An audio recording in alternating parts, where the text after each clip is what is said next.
welcome to Amy Fisher at Large. I'm Amy Fisher. This show is going to be a two-part show, and we're going to start out with talking with Michael Reisner, who is the manager of the Division of Recreation and Community Services in East Brunswick. Thanks for being here, Mike. No problem. Thanks for having me. I want to start out with talking about what township services is your division responsible for? Our department services a wide variety of programs and activities for the township. We provide instructional activities and programs for young children all the way up through adults and senior citizens. Those can range from anywhere from gymnastics and tumbling programs and art programs through stained glass programs and fitness activities that we run, aerobics, and body toning programs. We do those throughout the year, throughout the calendar year. We also provide public events and celebrations throughout the year. I believe 11 or 12 throughout the year, and those range from our annual fireworks display in July, July 4th celebration. Oh, you're responsible for doing that? Yes, that is one of our larger events that we produce over at the Middlesex County Fairgrounds every year on July 4th. And we've been pretty successful the last couple of years, and we've had some great turnouts, and we've had some pretty good entertainment come by.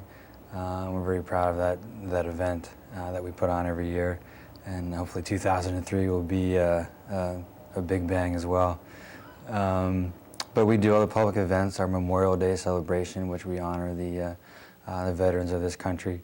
And we do an annual turkey trot run and a community day over at the Brunswick Square Mall, where we invite volunteer groups throughout the community to advertise their services at the mall.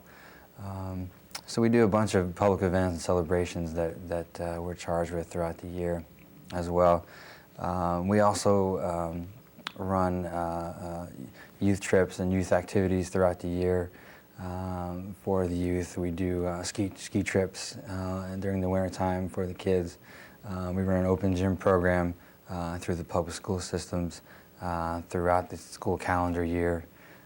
We take the kids rafting and do activities like that. Some summer events over at Crystal Springs we do run for the kids as well.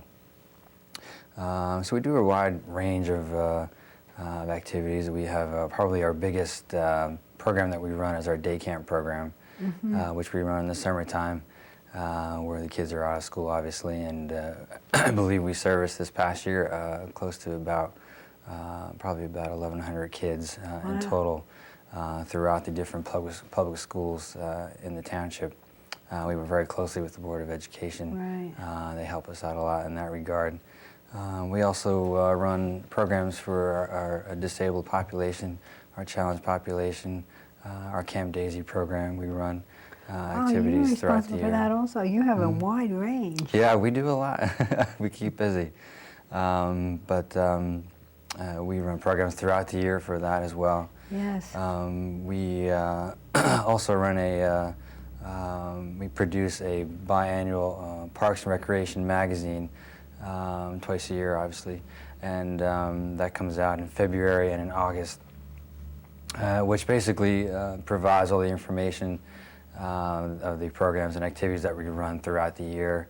It also gives an opportunity, it's a resource guide for other community organizations to put their information, contact information in that book as well. And that's quite a lengthy process to put that together. Yes. And our office does a great job of putting that together and putting out a quality magazine each time. We run a grant process. The township runs a grant process through different recreational organizations throughout the township, where volunteer-based organizations can seek funding through the township. That comes out of our office as well. And what do they get funding for example? Well, they can either request funding indirectly or directly, meaning indirectly would be township services. For instance, that could be anything from lining a soccer field or mowing the lawn for a game or It could be direct funding, which is basically a monetary grant, where if the township feels that they are looking for seed money to start up a program, a new organization, or if they're in need of some help, the township helps out in that regard as well.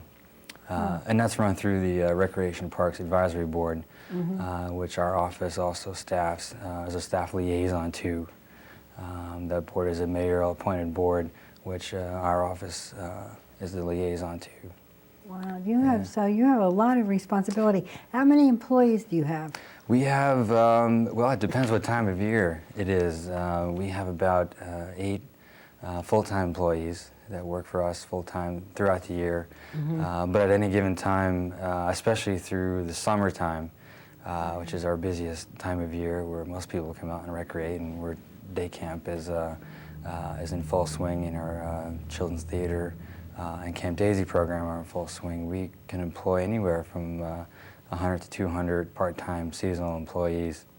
So we service a lot of people, not only the people that we service through recreation, but also we employ a lot of people as well. Right, so you employ a lot of high school students, right? Oh yes, we employ a lot of high school students. Even some of those high school students that go on to college sometimes come back to us and help us out up until they graduate, which is kind of nice to see. In particular, I know our day camp program has had a very successful retention where kids stay with us for a good period of time. They come back, which is nice to see, because it tells us that they like working in that environment, and it's good to see them come back. It's a wonderful opportunity for them, too. Sure, yeah, a lot of them are also looking to work in maybe a service industry, as maybe a teacher, and it's a good experience working with the kids and in that kind of a setting for what they want to do professionally, so it helps them out too as well. What about your full-time employees? What are some of their, do they each have separate responsibilities, or do they all work on everything together? Well, we start out that way. We start out with separate responsibilities. Each of them have their own activities, programs, and events that they're the lead of, as we like to call it, in charge of. Inevitably, but what happens in the end is that we wind up working together very closely, which is just a good thing, because we bring all our minds together and we work as a team, putting on the different events and activities that we do throughout the year. But everyone is in charge of their own specific programs and activities. That seems like a good way to be organized, Yeah. Particularly since the events you put on are complicated. I mean, they're not just little things that you do. No, most people don't realize, and they show up at July 4th, for example, and say, oh, this is a great event. But we're working on it as we speak right now for 2003, trying to put it together and get it ready. So most people don't realize the preparation that needs to go into an event like that. And the risk management and those types of things. Yeah, it's a lot of coordination, just the safety aspect. That alone is enough to keep you busy. Yes, sure. I'm sure. Now, you said your your magazine comes out in February. That's correct. And so that will have what's going to be offered in the spring and the summer, is that correct? That's correct. It's produced biannually. The publication will be mailed to all the East Brunswick residents in mid to late February. Basically details what we do through recreation and parks through the spring and summertime. And then the next publication comes out in mid to late August, which details what we do in the fall and winter, which is always the, we call that the winter time, where it's harder to get people out to recreate at that point of time, which is coming out right now. So we're always trying to come up with new and different things. So what do you plan for the next spring and summer? Do you know anything in advance you can tell us? It's going to be an exciting year for us. We're pretty excited about it. But, it's going to keep us busy, but we got some new things coming out. We have initially we restructured our day camp program slightly to accommodate some more children throughout the summer. This past year, all of our camps were full to capacity. Yes. So we're restructuring that to hopefully create some new spots for more kids. We're also co-sponsoring an event with the East Brunswick Arts Commission, which spawned from the Arts Commission a committee called the Visual Arts Committee. They're putting on what's called the Visual Arts Celebration in June 14th of 2003, which is what's going to be a juried fine arts and craft show, I believe it's called. Wow, that's wonderful. And our division will be helping them put that on with the backing of the endorsement of the township. And the mayor has been very supportive of the program. We'll be holding it right outside in the municipal complex around the municipal pond. And that'll be a pretty large event, we suspect, and hopefully pretty successful and something that will continue for years beyond this year. That is great. I think it'll be a wonderful. Yeah. Many, many years ago, the Arts Commission did something like that, so I'm glad to see it coming back. Yeah, it should be a pretty good event.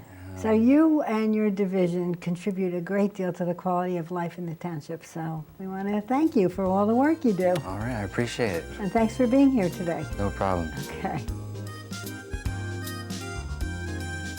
And now we're with Fred Steiger, who is a longtime member of the Raritan Photographic Society. Welcome, Fred. Pleasure to be here. Fred, let's start with talking a little bit about the history of your organization. When did it begin? Well, when I was president in the late 60s, we found some documentation that showed that Raritan Photographic Society started back in 1929. Wow. So coming up to our 75th anniversary. That's exciting. Do you have anything planned to celebrate? We haven't actually gone into planning for the anniversary. I'm sure we'll do something. Now, how long have you been a member? I joined in 1963. At the moment, I am the longest serving member of the society. There's somebody in the club who's older, but he joined after I did. Okay. Well, can anyone join? Oh yes, it's open to anyone who has an interest in photography. All they have to do is show up at a meeting. We don't hit them for dues right away. They just come and see what we do. Now, when and where do you meet? On the second Thursday of the month, we meet here in the East Brunswick Library. On the fourth Thursday of the month, we meet in room A5 of the East Brunswick High School. Now, you have members who are not residents of East Brunswick, is Oh, that true? definitely. We have members who come from Belmead, from Edison, South River. Any place they want to come from, I guess. Well, that's why it's called the Raritan Photographic Society. Now, what are your major activities? Well, the second Thursday of the month, we have a lecture, a demonstration, something to do with photography. It can be a travelogue, it can be a how-to, it can be a studio night. We have a variety of activities. The fourth Thursday of the month, it's always the same. It's a photographic competition for the paid-up members. We bring in a judge who is not affiliated with the club, and this can be a member of the Photographic Society of America, it can be a commercial photographer, it can be an artist, anybody who's interested in photography. And the paid-up members bring in slides and prints, and the prints are either black and white or color, and the judge evaluates them, gives them a score from 3 to 9, and discusses the merits of the picture so that people who are sitting in the audience learn what are the elements that make a good picture. And if their picture is being discussed, they know specifically what they should have done or what they did well. It's not all bad criticism. It can be complimentary. Oh, so that helps you become better photographers. Well, that's the whole idea. Right. Now, you also, in conjunction with the East Brunswick Arts Commission, of which you also are a member, the society runs an annual contest in East Brunswick. Right. What about that? We just finished our 21st annual contest for photographs, and this is open again to any amateur photographer in the community, and that extends beyond East Brunswick. We also have the 7th annual Shutterbug Contest, which is for the school children, and can be any school, as long as, you know, in the case of the children, they have to be residents of East Brunswick. Okay. Now, the winning entries and other entries are on display in the library every year. For Is the that month correct? of December. And this has been a tradition now for a good many years. And you have plans to help children learn more about photography. How are you going to do that? We're in the middle of arranging for a workshop, a lecture or demonstration. We haven't worked out the details, but we want to teach children how to take good pictures, more than just the technical things, but photographic composition. What are the elements of a good picture? And it may surprise some people to learn that there are some, quote, rules that if you follow them, your pictures are probably going to be much improved. Well, you personally, I know, are a fantastic photographer and have won all kinds of prizes, and you even had a picture chosen to be on display at the Grounds for Sculpture. Yes, yes, I did. What about, you were quoted in an article in the Home News as saying you would like to see a salon for photography in the township. That sounds like a big project. How do you foresee it happening? Well, right now it's a wish on my part. This would take a number of people to get together and do what it takes to put together an international photographic salon. This is sponsored by Photographic Society of America. It is international. It invites pictures from people who live all around the world. I know that Teaneck, New Jersey has a photographic salon, and I thought it would be very nice to do it here. So where would you envision it being located? Well, to have a photo salon, first of all, you need an auditorium for the judging portion. And of course, we have the East Brunswick High School. We have Churchill Junior High, which I understand is going to have a fabulous auditorium.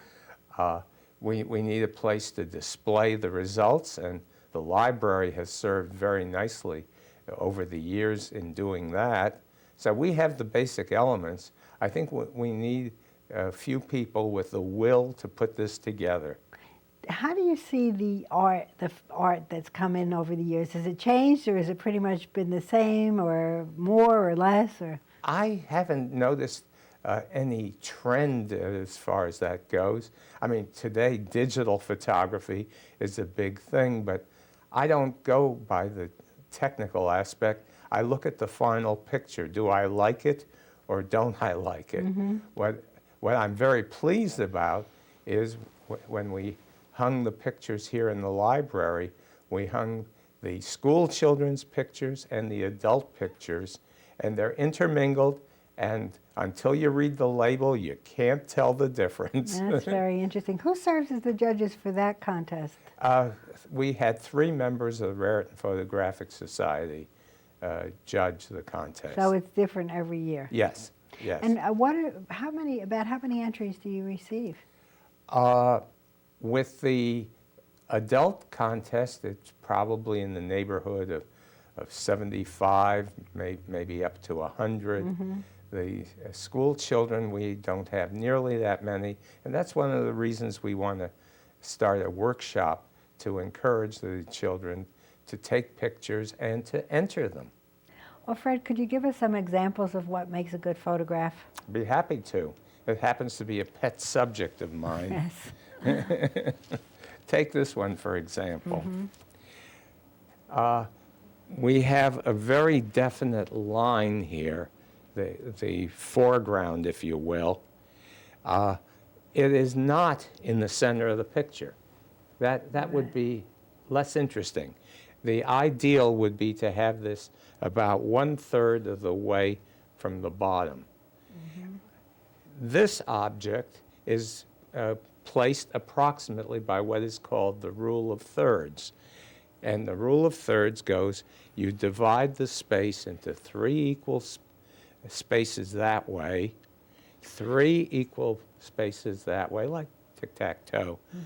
And you place your subjects at the one of the intersections. Now, it could be any one of the 4. This one happens to be the upper right. But that makes it much more dynamic than if the balloon were in, let's say, the dead center. The lighting there is amazing, Oh, too. yeah. Yeah, that's another thing that makes this picture outstanding. Yes. I have another rule to illustrate here. You don't hold it? That's fine. And this is what you call leading line. You may not know it, but your eye starts out in the lower left corner of the picture, and it follows whatever clues you have. In this case, it's obvious. You've got this line that comes into the dog. Maybe it would have been a little better if the dog were a little less in the center, but nothing's perfect. And then this object up there balances the dog. Without that, it would be an entirely different picture. That's right. Let me hold it for you. All right. Now, sometimes the leading line is a little more subtle. Here we have a leading line that leads you into the picture. And once you get there, your eye explores all the colors and comes around. And the trick is to keep your eye in the picture. You want the viewer's eye to go around and around and soak up all that color and interesting structures. Yeah, that's beautiful.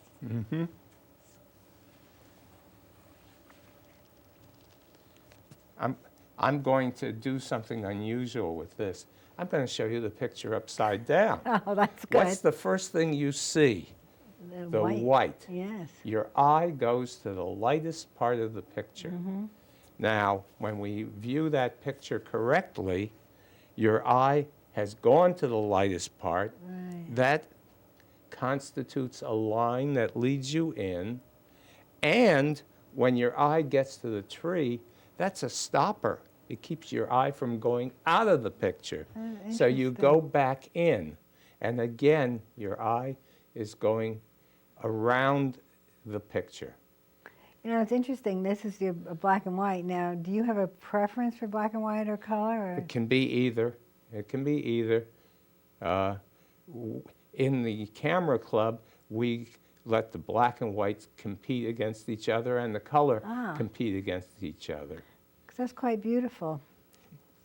It really is. And then finally, I have another picture here where we have the horizon about 1/3 of the way down, and this tree is a stopper. Your eye doesn't go past that tree. It hits the tree, bounces back into the picture, and that's how your eye goes and absorbs all the elements. And that's right out here in the municipal That's right. parking lot. That's right. So you don't have to travel very far to get a good picture. Not at all. Very nice. So those are just a few of the rules of composition that I have picked up by listening to judges evaluate the pictures. Well, you taught photography for a long time, didn't And you? that's exactly what I taught. Well, thanks for watching. This is Amy Fisher for Amy Fisher at Large, and we hope to see you again soon.